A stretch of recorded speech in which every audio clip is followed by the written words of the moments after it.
এই মুহূর্তের big breaking news, ভোটের প্রচার শুরু করতেই অসুস্থ বসিরহাট লোকসভা কেন্দ্রের বিজেপি প্রার্থী রেখা পাত্র। চমক দিয়ে রেখা পাত্রকে বসিরহাট লোকসভা কেন্দ্রে প্রার্থী করেছে বিজেপি। মহিলাদের ভয়ঙ্কর সব অভিযোগে যে সন্দেশখালী শিরোনামে উঠে এসেছিল, সেই সন্দেশখালী থেকেই প্রার্থী করা হয়েছে স্থানীয় বাসিন্দা রেখাকে। তাকে নিয়েই চর্চা শুরু হয়েছে রাজ্য রাজনীতিতে। প্রার্থী হওয়ার পর নিরাপত্তার অভাব বোধ করার কথা প্রকাশ্যে জানিয়েছেন তিনি।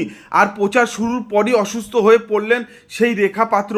বুধবার বিকেলেই অসুস্থ অবস্থায় তাকে ভর্তি করা হয় কল্যাণী এইমস হাসপাতালে। প্রার্থী হিসেবে নাম ঘোষণা হওয়ার পরও প্রচার শুরু না করায় অনেকে রেখাকে নিয়ে প্রশ্ন তুলতে শুরু করেছিলেন। মঙ্গলবার তার সঙ্গে ফোন করে কথা বলেন প্রধানমন্ত্রী নরেন্দ্র মোদী। আর বুধবার থেকে শুরু করেন প্রচার।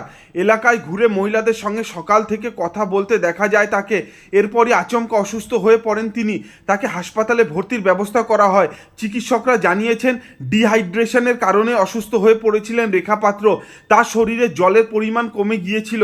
কল্যাণী এইমসে ভর্তি হওয়ার পর তার সব রকম পরীক্ষা করা হয়। একাধিক রক্ত পরীক্ষা করা হয়, স্যালাইনও দেওয়া হয় তাকে।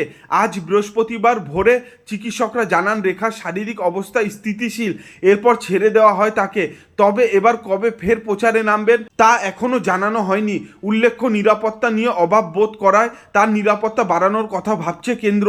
তিনি ওয়াই ক্যাটাগরির নিরাপত্তা পেতে পারেন বলে জানা যাচ্ছে।